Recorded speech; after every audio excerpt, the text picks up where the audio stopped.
교수님이 생각하시는 이상한 유튜브의 기준은 뭡니까? 그러니까 잘 들어보시면 내용이 없어요. 우리가 그러니까 약장사 약장사. 가만히 들어보면 내용이 없어요. 예, 저 사람이 뭘 이야기하는지 핵심을 빨리 캐치하셔야 되는데요. 들어보면 뭐 최근에 나오는 데이터도 전혀 언급도 안 하고 지금 데이터가 보면 계속 올라가는 데이터만 나온다고 계속 나오고 거래량도 계속 나온다고 이야기하는데 제가 만났던 모 씨라고 하는 분도 한 달, 두 달 전에 만나가지고 토론했었어요. 그리고 이야기를 했는데요. 그때도 4,000건 제가 이상 됐으니까 이제 조금 있으면 임박해졌다. 그래서 다음 달에도 또 좋은 결과가 저는 있을 걸로 본다. 전혀 그렇지 않대요. 뭐 4,000건 거래된 것도 좀 이상한 거고. 숫자 다음 달에는, 자체가? 네, 숫자 자체가 이상한 거고. 다음 달에는 일단 그 거래가 더 이상 안 나올 거다. 지금 5,000건. 응, 아니야, 5,000건. 그러니까 그거를, 아니, 어떤 분은 그 이야기 한 거를 가지고 이렇게 팩트 체크 하는 데도 있어요. 그러니까 제 이야기 다 맞다고 나중에 팩트 체크, 이 다 틀렸다고 팩트 체크 하는 것도 있어요. 그래서 그거를 한번 여러분들이 보시고 팩트 체크를 한번 해보시는 게 좋아요.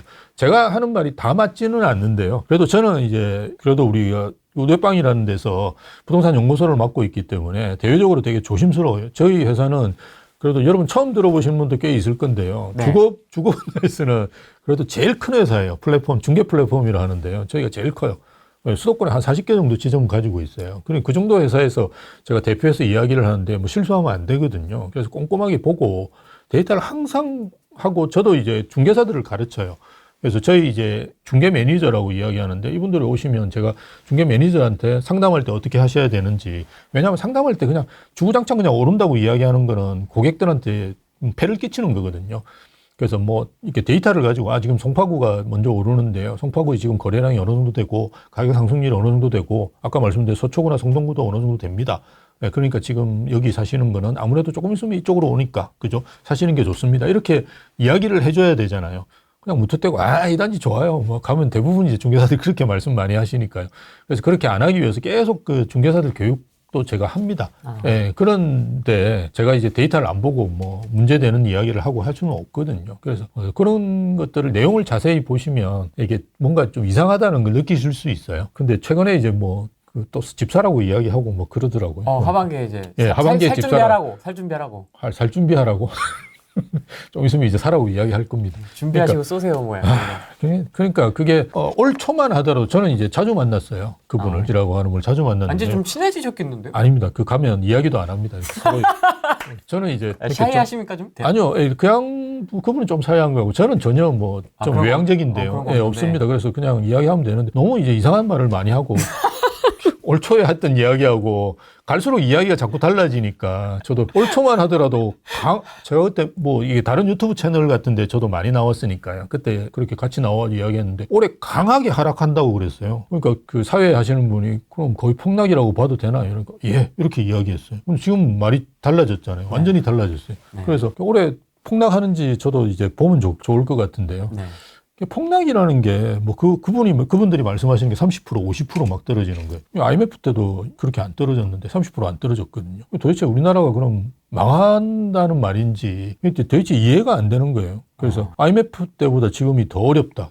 건설회사가. 그것도 진짜 무식한 이야기예요.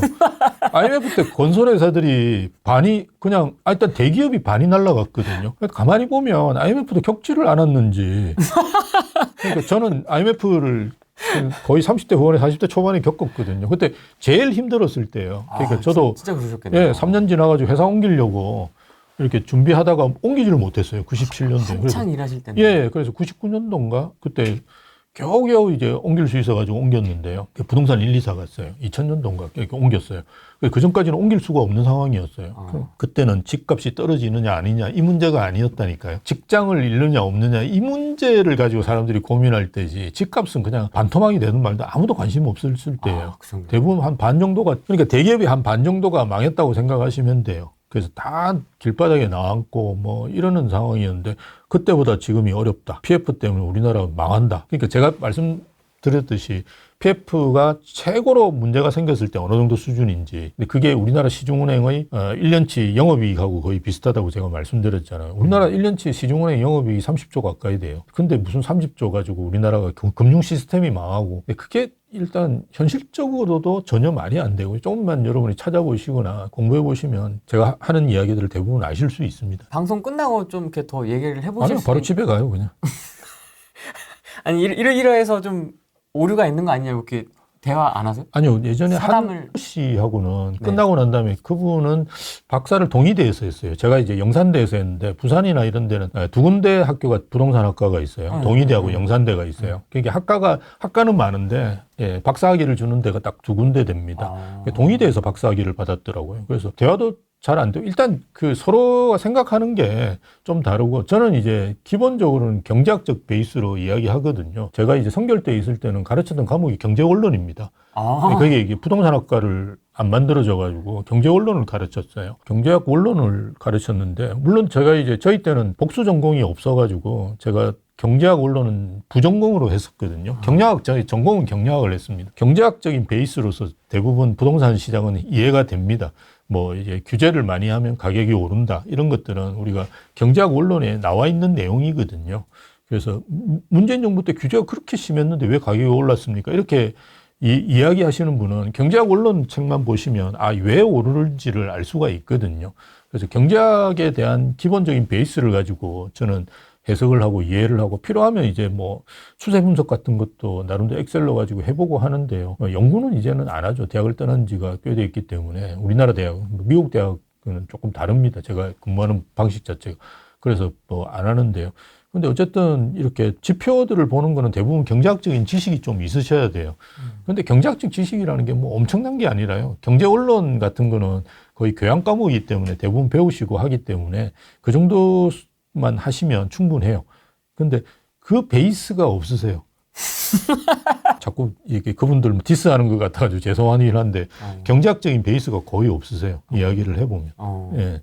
그러니까 너무 이제 놀라죠. 그러니까 아마 우리가 요즘 뭐 주식도 마찬가지겠죠. 뭐 그런 쪽에 나와서 증권 베이스이시면 경제학 베이스는 좀 있지 않으실까요? 그러니까 그분이 제가 너무 놀랐던 게 증권회사 애널리스트를 했다고 그러더라고요. 근데 아마 뭐 증권회사는 또 이런 측면은 있어요. 그게 이제 증권회사나 금융회사 쪽에서는 보면 이렇게 부동산 팔고 금융상품 사시라 이런 이야기들을 많이 하거든요. 그런 쪽으로 유도를 많이 하는 그러니까요. 그런 쪽으로 있죠. 유도를 하는 경향이 있거든요. 근데 물론 요즘은 이제 저도 이제 뭐 이렇게 부동산 애널리스트라고 하나요? 뭐 이런 분들 몇 분 이렇게 모임이 있어요. 예, 부동산 리스트 윤지혜 연구원이나 뭐 NH투자증권에도 보면 우리 정보현 위원들님 이런 분들은 뭐 제가 저번 주도 만났어요. 그래서 자주 만나고 서로 이야기하고 있어. 그래서 금융회사에도 최근에는 이제 부동산 쪽 상담하거나 이런 분들도 계시긴 하거든요. 하는데 일반적으로는 좀 금융회사들이 부동산 팔고 금융상품으로 해라. 이런 거를 굉장히 강하게 이야기를 많이 하세요. 그러다 보니까 아마 그분의 역할이 그런 역할이지 않았을까 이렇게 좀 조심스럽게 추정해 보는 거죠. 그거는 이제 사실은 여러분들이 그냥 판단하시면 될 것 같아요. 판단하시면 되는데 그 베이스가 이제 어느 있는지 저는 이제 건설산업연구원에 한 5년 있었고요. 부동산 1, 2사 했고요. 대학에서 한 15년, 국내 대학 한 15년 있었고요. 그러니까 미국 대학 일을 지금 한 5년 정도 하고 있거든요. 아마 그 부동산 1, 2사라는 회사도 예전에 데이터를 만지는 회사였고요. 건설산업연구원도 아마 이 분야에서는 가장 연구를 많이 하는 데라고 보거든요. 학교에서도 제가 부동산학과에 있으면서 계속 연구를 했었고요. 그런 차원에서 이렇게 데이터를 보고 이제 되도록이면 말씀드리려고 하거든요. 예, 그래서 그런 분들이 이제 어떤 데이터를 보고 어떤 식으로 해석을 하고 어떤 식으로 추정을 하고 또 제 데이터를 보시면 저는 굉장히 일관되게 이야기를 합니다. 그래서 제가 지금 상승기다라고 이야기한 거는 2023년도인가 22년도에도 제가 뭐 박람회 때 제가 초청받아가지고 강의를 한 적이 있어요. 그래서 저쪽에는 다른 분이 오셔가지고 지금 하락기다라고 저는 이제 조정기다라고 이야기하면서 조정기가 가지고 있는 특징과 하락기가 가지고 있는 특징에 대해서 설명을 막 드렸거든요. 예, 그런 식으로 예전부터 계속 해왔던 이야기를 아주 비슷하게 저는 하고 있어요. 근데 아마 보시면 예전하고 그런 분들은 말이 많이 달라져 있어요. 항상. 올 초하고도 지금 하는 이야기도 많이 달라져 있을 거고요. 아마 올 하반기 가시면 이분들 하는 이야기 굉장히 많이 달라져 있을 거예요. 작년 12월이 생각나는데 역전세 쏟아진다 그랬거든요. 뭐 없죠. 조용히 지나갔지 않습니까? 그러니까 그때도 제가 말씀드렸던 거 그분 나오셔가지고 김현정의 뉴스쇼에도 비슷한 이야기를 했어요. 그래서 지금 진짜 심각하다. 예, 역전세가 오히려 심각하고 왜냐하면 이게 2년 전에 전세 가격이 최고점을 찍었는데 그때에 비하면 아직 전세는 굉장히 싸다. 이런 이야기였는데 그래서 제가 그랬죠. 아니 2년 전 비교할 때가 아니다. 곧 있으면 8월부터는 이제 계약갱신 청구권 매물들이 나오는데 그건 4년 전하고 우리가 비교를 하셔가지고 전세 가격이 오르느냐 내리느냐를 판단해야 되는 건데 라고 이야기를 드렸죠.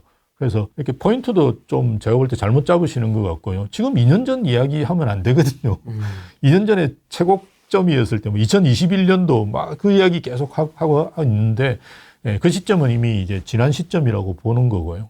그래서 지금 현재 전체적인 상황 속에서 집값이 어느 정도 수준에 있고, 이게 이제 어느 정도 방향으로 가고 있는지 이런 것들을 같이 보셔야 되는데 조금 이제 단편적으로 이제 끊어가지고 보시는 경향들이 좀 있어요. 예. 저는 좀 궁금했습니다. 방송 네. 끝나고 나서 예. 이렇게 전문가들 초청 같은 거 해서 토론이나 예. 뭐 이렇게 하다 보면 방송 끝나고 나서는 사석에서 뭐 이렇게 커피 한잔 하면서 이렇게 진솔된 이야기를 좀 하지 않을까 서로.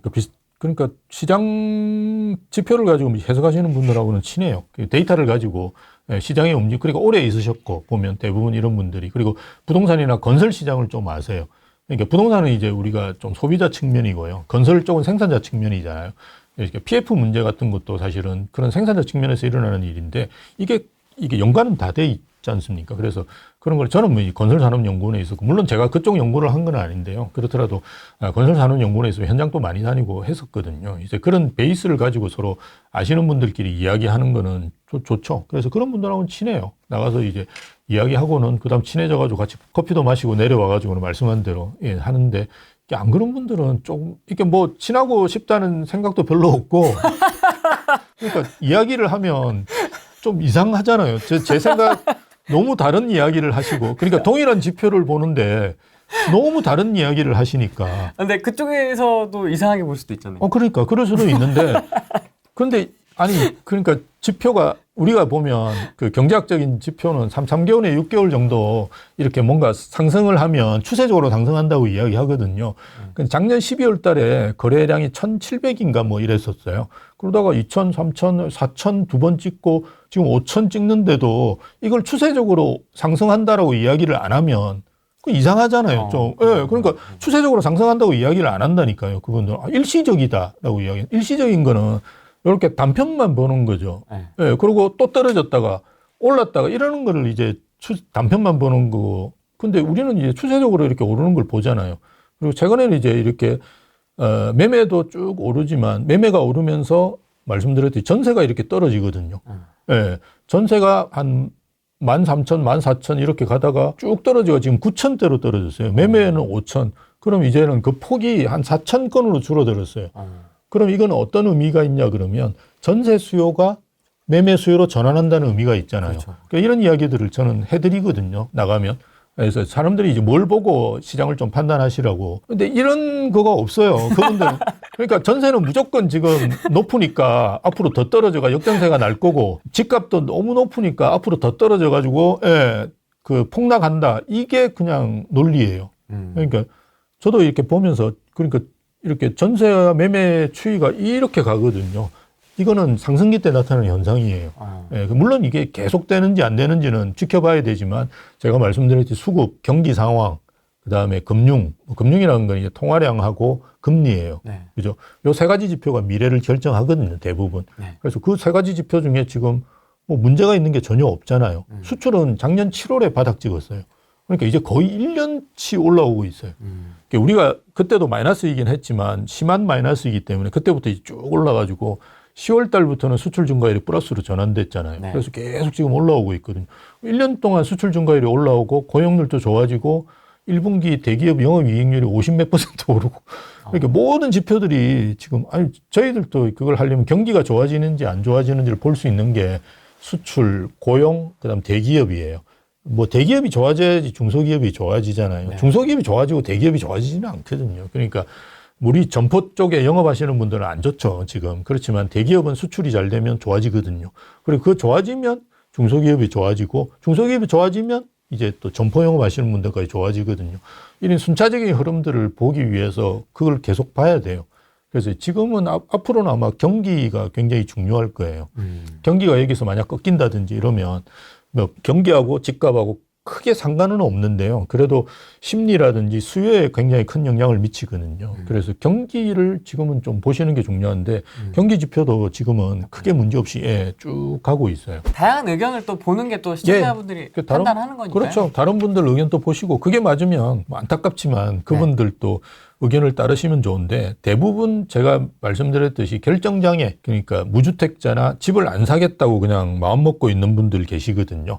이런 분들이 결정장애를 많이 가지고 계세요. 선택 안 하고. 근데 결정을 하는 건 힘들어요. 그렇잖아요. 내가 의사결정을 하는 건 힘든데요. 저도 이제 직장 생활을 오래 했지만 직장에서 제일 힘든 상사가 누구냐 그러면 결정장애 상사예요. 진짜 힘들어요. 뭐 의견을 냈는데 특히나 저희 때는 뭐 대리, 과장, 차장, 부장 이런 순서로 쭉 앉아 있어요. 뒤가 서늘해요 항상. 뒤부터 나가고 퇴근하고 그죠. 라떼 이야기해서 죄송하긴 한데 근데 뭐 이렇게 가서 보고를 하는데 좋다든지 싫다든지 말을 안 하는 거예요. 판단을 해줘야지. 그러니까 판단해서 안 좋으면 벌이 드랍하든지 아니면 고쳐가지고 어디 가는지 본인도 모르는 거야. 그러니까 들고 가가지고 부장한테 이야기하면 부장이 뭐라 그럴 수 아니 그러니까 부장한테 가서 자기가 확인을 해야 될 거 아니에요. 아니면 임원한테 가가지고 이 의견이 심영석 씨가 이런 의견을 냈는데 자기가 볼 때 괜찮은 것 같다. 우리 한번 도입해 보는 게 어떻겠냐 이렇게 이야기를 할 거예요. 근데 가면 또 옛날에는 임원들이 되게 야단을 많이 쳤어요. 그래서 너희 뭐 아직까지도 이런 생각하고 이렇게 신입사원이 이야기하는 게 뭐 이렇게 집어던지잖아요. 그게 무서우니까 이야기를 못 하는 거예요. 그러니까 계속 그냥 자기가 들고 있는 거예요. 이런 상사가 제일 힘든 상사거든요. 그냥 뭉개고 있는 거죠. 그러니까 뭉개고 있는 놓고. 거예요. 똑같아요. 여러분들이 의사결정을 하든 아니면 아예 그냥 안 하든 이러면 좋은데 이거 그냥 계속 그냥 고민만 하고 있는 거는 저는 이제 별로 좋은 건 아닌 것 같고요. 오히려 어떤 면에서 보면 이렇게 무주택자분들이 보면 이제 그런 경우가 많아요. 이렇게 뭉개고 있는 거예요. 살까? 에이, 뭐 아닐 거야. 그리고 왜냐하면 안 사면 편하거든요. 그러니까 일단 나중에 벼락거지가 되든 말든 안 사면 편하죠. 그렇잖아요. 왜냐하면 살려면 집 알아보러 다녀야 되죠. 불편하게 협상해야 되죠. 가서 중개수수료 깎아달라고 막 칭을 대야 되죠. 얼마나 불편해요. 일정 조율, 뭐 데이터도 봐야 되고. 그 일정 조율도 너무 힘들어요. 우리나라는 전세라는 게 있기 때문에 하루만 틀려도 완전히 개판되거든요. 그러니까 우리도 그렇게 해서 계약이 깨진 경우 많아요. 이게 뭐 한 달만 뭐 어떻게 좀 해보면 안 되겠냐. 뭐 안 된다니까요. 우리나라는 그게 안 되는 거예요. 그러니까 이게 엄청나게 집을 사는 게 힘든 행위잖아요. 옛날에 비해서도 더 힘들어졌어요. 집을 사는 게. 전세 끼고 있고 전세도 대부분 대출 끼고 있고 뭐 이러니까 그래서 힘든 상황을 본인이 겪어내면서 해야 되는데 안 하면 제일 편하거든요. 그러면서 이제 어떤 생각을 하느냐 그러면 계속 자기 합리화하는 거예요. 그리고 합리화할 수 있는 채널만 보는 거예요. 그거 보면 잠이 오거든요. 자기가 안 사가지고 벼락거지가 됐는데 그죠? 그런데 트라우마 같은 게 있잖아요. 그걸 봐야지 잠이 온대요. 그래서 이 하락 채널들을 가지고 있는 그분들은 우리 후레인이처럼 이렇게 저 같은 사람이 나와서 하는 게 아니라 자기가 혼자 계속해요. 초대해서 돈을 줄 수도 없으니까 뭐 그런 비용 자체도 쓸 수도 없고 뭐 그냥 일단 와가지고 그냥 계속 뭐 이렇게 하는 게 아니라 자기 혼자서 계속 이야기하는 그런 채널들이 많습니다. 그죠? 아시다시피. 그런 채널에 계신 분들은 들어오는 분들도 충성도가 굉장히 높고 한 번씩 봐야 되니까 매일 들어오시는 거예요. 그런 채널들인데 좀 안 보시는 게 좋지 않을까. 그냥 본인이 판단하셔가지고 그러니까 경제지들 많이 보고 경제지들이 항상 옳은 이야기는 안 하는데요. 우리가 항상 제가 말씀드리면 트렌드, 추세를 볼 수 있거든요. 작년 말하고 올해 초하고 지금하고 완전히 시장이 달라지고 있거든요. 착착착 그죠. 경제지에서는 지금 이제 떨어진다는 이야기 거의 안 하잖아요. 그러면 뭔가 있는 게 아닌가. 지금 한 6개월 됐잖아요. 벌써 그죠. 뭔가 있는 게 아닌가? 그럼 이제 어떻게 해야 돼요? 현장 나가야 돼요. 그죠? 현장 나가셔야 돼요. 수도권 시장 앞으로 이렇게 된다. 요약해 주시면 좋을 것 같습니다. 뭐 지금 추세가 저는 계속될 거라고 보고요. 뭐 폭등하느냐 아니냐 이건 그러니까 또 어떤 분은 우리 좀 시장주의자라고 하기에도 좀 과격하게 이야기하시는 분도 계세요. 뭐 몇 프로 오른다. 이런 이야기는 그건 신의 영역이에요. 물론 이제 단순화시키면 비즈니스 하기에는 도움되는데요. 그거는 별로 좋은 건 아니고요. 그래서 지금과 같은 추세가 그죠? 계속될 거라고 저는 봅니다. 그런데 이제 아까 말씀드렸듯이 이게 주거선호 지역 같은 경우는 이제 좀 움직임이 그죠? 눈에 확 띄일 거고요. 그렇지 않은 지역들은 아주 서서히 또는 폭 자체도 그렇게 크지 않을 가능성도 있다. 그리고 지방 같은 경우는 아무래도 그 자체만의 수급 논리에 의해서 대구가 나쁘다고만 생각하시면 안 되고요. 내년 되면 이제 입주 물량이 많이 줄어요. 그러면 미분양 물량 같은 것도 좀 해소가 되면서 좋아질 수는 있겠죠. 그래서 그 자체적인 수급 상황에 최근에 이제 수성구 같은 경우는 좀 오르고 있습니다. 그죠? 네. 이런 점도 염두에 두시면서 자체 수급 물량을 가지고 판단해 보시는 것이 좋을 것 같고요. 그래서 어쨌든 서울 수도권 쪽은 이제 지금 현재 움직이는 이 쭉 그런 식으로 계속되지 않을까 저는 그렇게 봅니다. 무주택자분들은 힘드실 거예요. 아까 계속 저희가 뭐 사담 같은 거 많이 말씀드렸지만 집을 네. 사는 행위 자체가 되게 힘든 행위입니다. 인생에 본인이 가지고 있는 전 재산을 투입해서 그죠 사는데 어느 나라나 집을 안 사고 돈을 벌지는 못한다. 이게 이제 기본이에요. 그래서 미국에서도 보면 뭐 계속 나오는 이야기가 집을 사게 만드는 게 그 사람이 안정된 생활을 할 수 있고 자산을 불릴 수 있는 지름길이다. 라는 건 미국에서도 계속 나오는 이야기예요. 저는 이제 미국 데이터를 많이 봅니다. 그래서 그런 생각으로 해보신다 그러면 일단 집을 한 채는 있어요. 저희가 지금 이야기하는 게 뭐 두 채를 사라, 세 채를 사라고 말씀을 드리는 게 아니고 이게 내 집 마련하시는 거거든요. 그래서 무주택자분들은 지금 한번 힘들지만 한번 다녀보시고 그죠? 많이 이제 듣고 보고 한다 그러면 뭐 그래도 의사결정을 하는데 정보가 없이 의사결정을 하는 거는 정말 위험하시고요. 여러 가지를 가지고 판단해 보실 수 있도록 정보를 확보하시는데 주식하고 다르게 우리는 무조건 현장에 가보셔야 돼요. 현장에 가셔가지고 판단을 좀 해보시고요.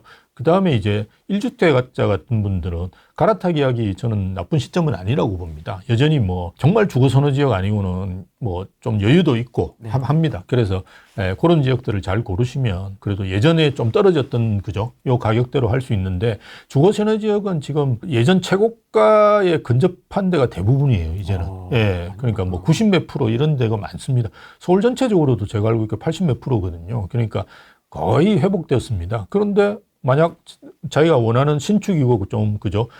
대형 단지고 뭐 강도 보이고 이런데 가봤더니만 매물이 예전 떨어진 가격에서 크게 안 오른 수준에 있다. 이러면 지금은 선뜻 이렇게 판단하셔가지고 이렇게 갈아타기 하셔도 전혀 무방한 시점이라고 보거든요. 그래서 많이 이렇게 둘러보시면 아무래도 이게 부동산 중에서 아파트가 제일 그죠? 우리가 볼 때는 좀 공산품에 가깝거든요. 그러다 보면 여기에서 뭐 특별히 뭐 저평가냐 고평가냐 이런 게 없다라고 저희는 보는데요. 그렇더라도 아까 말씀드렸던 이게 아주 좋은 입지에서 이렇게 서서히 퍼지거든요. 이거는 이제 뭐 아주 일반적인 겁니다.